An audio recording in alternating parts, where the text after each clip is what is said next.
أشهد أن لا إله إلا الله وأشهد أن محمدا رسول الله. اللهم صل على سيدنا محمد وعلى آل سيدنا محمد. رب اشرح لي صدري ويسر لي أمري واحلل عقدة من لساني يفقهوا قولي. Masyarul muslimin jamaah Masjid At-Taqwa yang dirahmati Allah Subhanahu wa taala. Puja dan puji syukur marilah senantiasa kita panjatkan kehadirat Allah atas segala limpahan nikmat serta karunia yang diberikan kepada kita, terutama nikmat Islam, nikmat kesehatan serta nikmat panjang umur. Salawat serta salam semoga tercurah pada junjungan kita baginda Nabi Muhammad sallallahu alaihi wasallam. Semoga kita istiqomah menjalankan sunnah-sunnahnya sampai akhir hayat kita. Baik, masyarakat muslimin, pada kesempatan yang berbahagia ini kita akan coba memahami hadis daripada hadis Arba'in, hadis yang ke-26, yaitu dengan tema cara lain dalam bersedekah. Jadi ada beberapa cara dalam agama Islam untuk bersedekah, yang maksud daripada tema di sini adalah sedekah tidak harus selalu dengan uang atau materi. Nah, insyaallah kita akan bahas bersama-sama. Izinkan Al-Fakir membacakan hadis. An Abi Hurairah radhiyallahu anhu qala Rasulullah sallallahu alaihi wasallam, kullu sulama minan nasi alaihi shadaqatun, kullu yawm tatlu'u fihi syams ta'dilu bainal isnaini shadaqatun, wa tu'inu ar-rajula fi dabbatihi fatahmiluhu 'alayha aw tarfa'u lahu 'alayha mata'ahu shadaqatun, wal kalimatu thayyibatu shadaqatun, wa bi kulli khatwatin tamshiha ila sholati shadaqatun, wa tumitul adza an tariqi shadaqatun. Banyak ya sedekah. Yang artinya insyaallah Rasulullah bersabda, hadis dari Abu Hurairah, Rasulullah bersabda, setiap persendian manusia wajib mengeluarkan sedekah.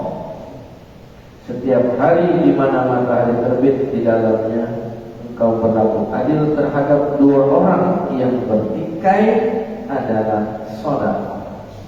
Menolong seorang pada kendaraannya lalu engkau bantu dia untuk naik ke atas kendaraan atau mengangkatkan barang-barang ke atas adalah sedekah. Ucapan yang baik adalah sedekah. Setiap langkah ketika engkau berjalan menuju sholat adalah sedekah. Dan menghilangkan gangguan dari jalan adalah sedekah. Jadi mikirin batu di tengah jalan dengan niat khawatir kalau batunya tetap ada di tengah jalan nanti orang bisa kesandung, itu sedekah. Jadi luar biasa. Di dalam agama Islam itu banyak sekali terbuka pintu-pintu sedekah. Cuma memang ada riwayat yang mengatakan ya, sedekah yang paling utama adalah dengan materi, karena di situ ada manfaat besar yang bisa didapatkan dan juga menunjukkan seberapa kuat keimanan seseorang. Karena bisa jadi menjadi tolak ukur ketika seseorang bersedekah dengan materi, itu menunjukkan seberapa dermawannya dia, seberapa ikhlasnya dia. Karena ada orang bersedekah dengan materi, tapi niatnya beda. niatnya ingin dipandang sebagai orang yang dermawan. Baik. Faedah yang bisa kita ambil dari matan hadis yang tadi sama-sama kita dengarkan.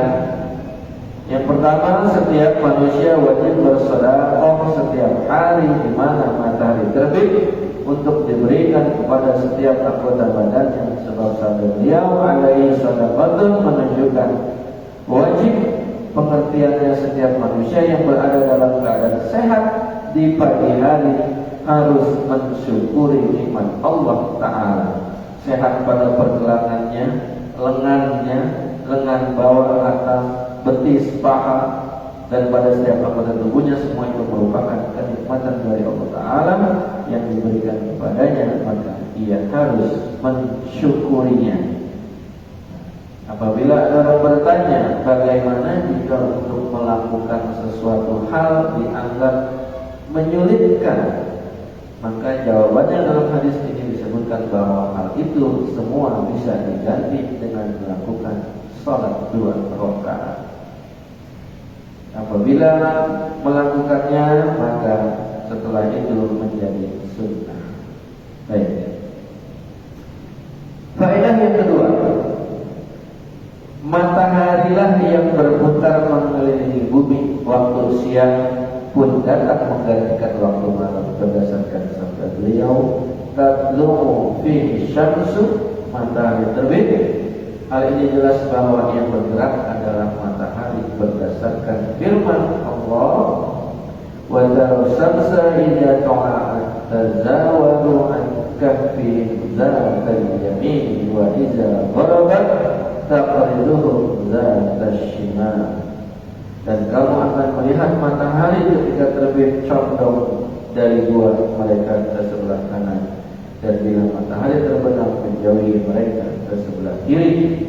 Di sini ada 4 aktivitas yang disandarkan kepada matahari.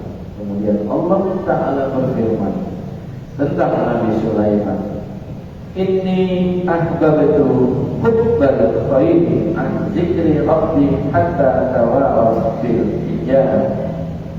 Sesungguhnya aku menyukai kesenangan terhadap barang yang baik, sehingga aku lalai mengingat Rabbku sampai kuda itu hilang dari pandangan. Nah,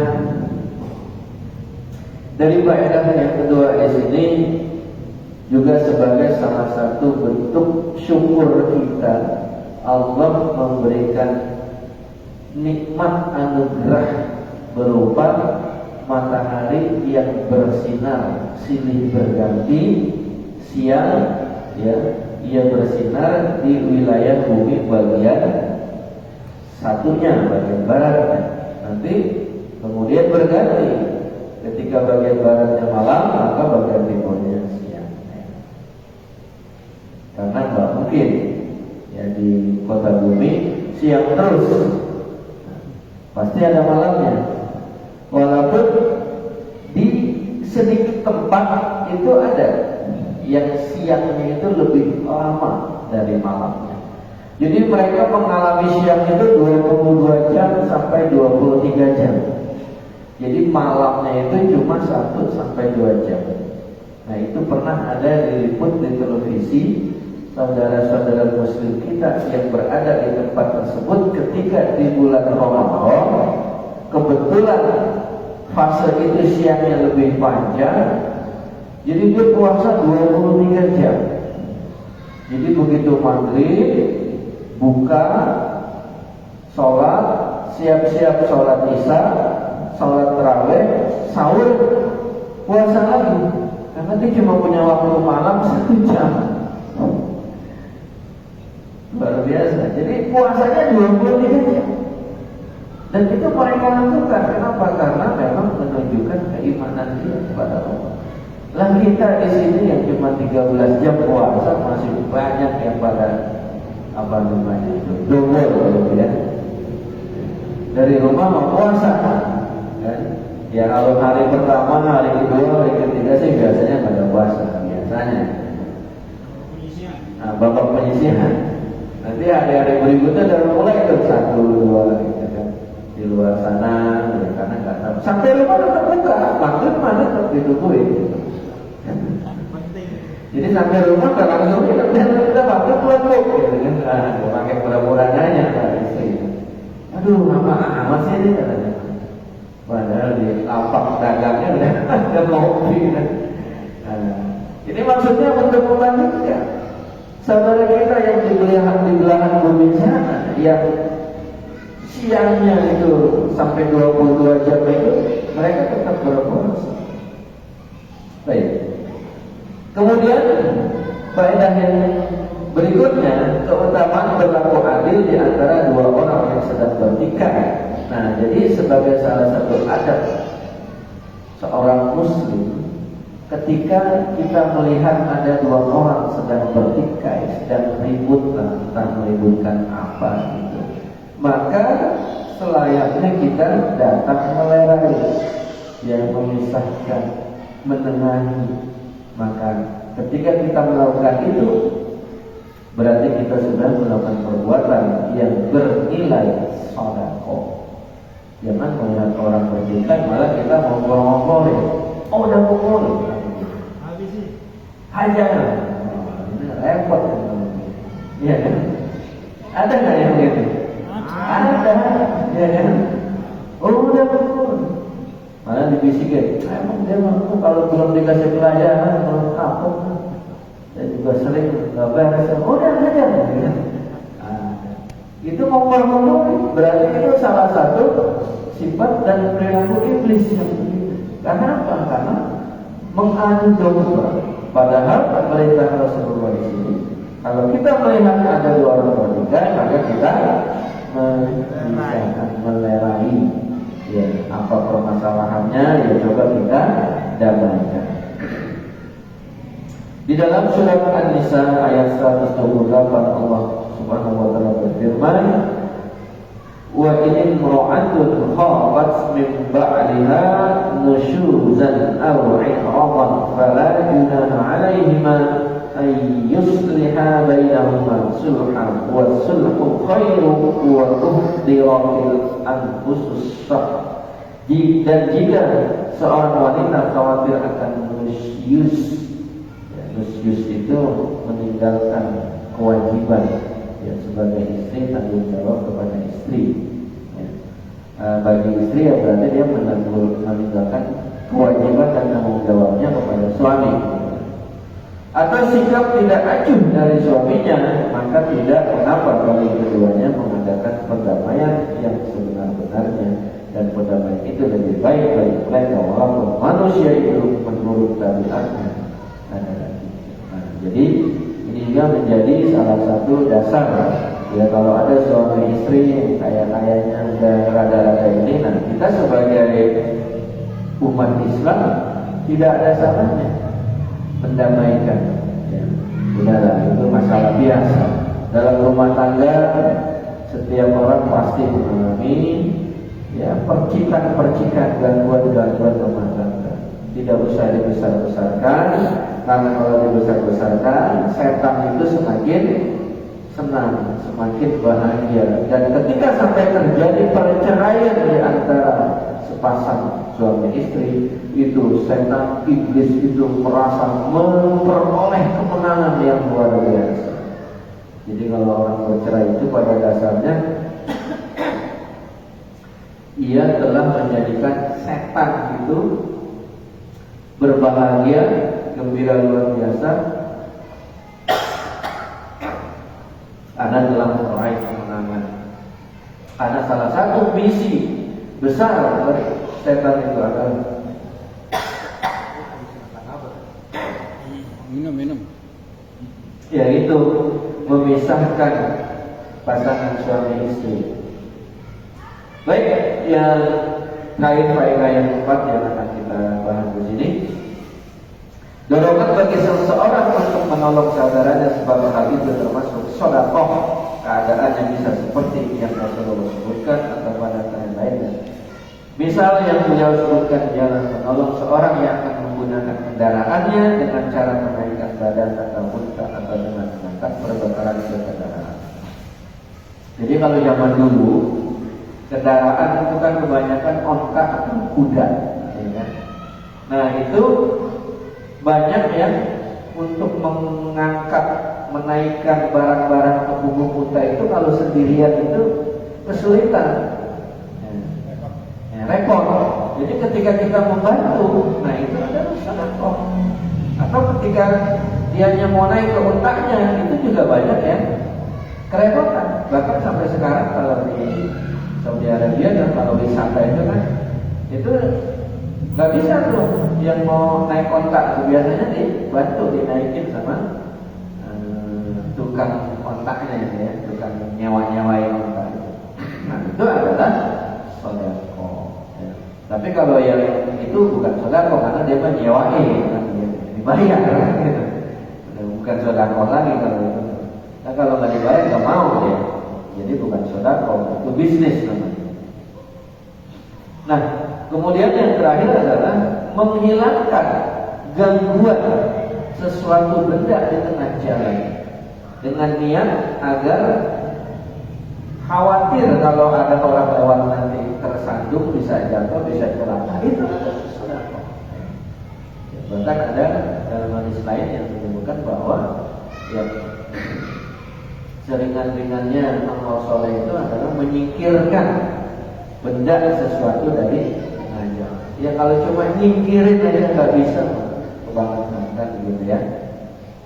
Kalau kita lagi jalan melihat ada paku di tengah jalan, itu kita mikirin, atau kalau perlu kita angkat, kita ambil. Makanya sekarang ada orang yang luar biasa gitu ya, tulusnya. Jadi dia bawa tongkat, ujungnya dikasih magnet. Nah, itu kalau ada paku di apa supaya apa? Karena itu bahaya sekali. Tapi rupanya selidik punya selidik itu ada kerjaan orang yang menebar paku. Tukang tambal ban. Saya nggak tahu ya, kalau kita bilang tukang tambal ban tersangkanya suzon ya, tapi ya nyatanya emang begitu. Ya. Karena kalau udah tengah malam, ban motor kita bocor di tengah jalan tengah malam itu udah semaunya aja nih. Nambah 30.000, 50.000, 50.000, ganti ban 100.000. Ya kalau ngomong udah lah. Ya kita kadang-kadang terpaksa kan begitu. Nah disebabkan karena ada paku yang ditebar. Nah orang-orang yang peduli, yang menyingkirkan terhadap paku-paku ini sudah luar biasa. Bahkan saya pernah lihat di Jakarta itu ada mobil khusus, mobil polisi, di bawahnya ada besi yang panjang agak mepet ke aspal, itu di apa namanya dikasih magnet, jadi pakunya itu atas. Luar biasa. Begitu dikumpulin bisa dapat 10 kilo paku. Kalau tidak ada yang menyebar tidak mungkin. Ya. Padahal zaman sekarang ini tingkat kebocoran kendaraan itu sudah sangat minim, ya. Sudah hampir ya sedikit. Kalaupun bocor juga kadang-kadang motornya itu masih tetap bisa dipakai, ya ada tublesnya. Apalagi ada yang dikasih cairan nanti bocor, udah insya Allah ya. Untuk keamanan kalau bisa seperti itu. Baik, itulah beberapa amalan-amalan yang bernilai sedekah, walaupun tadi kalau dari yang kita baca itu tidak ada yang dalam bentuk materi atau harta, tetapi itu memiliki nilai yang tidak kalah ya, dengan orang yang bersedekah dengan harta. Tetapi bukan berarti ya udahlah kalau itu gak usah sedekah dengan harta lah, udah mau motif paku aja di jalan kan gitu. Nah, kalau ada orang mau naik motor bantuin gitu kan, misalkan ada seorang gadis mau naik motor terus dibantuin aja, nah itu nggak boleh ya, beda lagi itu urusan. Misalkan habis dengerin ini abah, aduh itu sih Mbak kayaknya susah banget, emang dibalikin abang kan nama abang ya? Ustazah. Tapi kembali lagi tergantung niatnya, ya kan? Ya, kalau niatnya benar-benar mau nolong ya insya Allah. Tapi kalau ya ntar tanya nomor HP lah, ada repot. Ya. Baik, mudah-mudahan bermanfaat. Mari kita tutup dengan doa singkat. Alhamdulillah, bismillahirrahmanirrahim. Alhamdulillahirabbil alamin. Alhamdulillah. Tidak ya Rabbal alamin kama yanbaghi li jalali wajhika. Allahumma shalli ala sayyidina Muhammad. Allahumma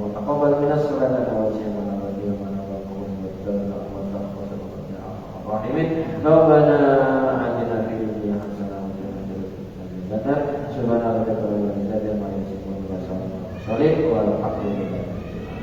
Subhanakallahumma wa bihamdika asyhadu an la ilaha illa anta astaghfiruka. Mungkin itu yang bisa Al-Fatihah sampaikan. Lebih kurangnya mohon maaf. Bila itu wal hidayah. Wassalamualaikum warahmatullahi wabarakatuh. Waalaikumsalam warahmatullahi wabarakatuh.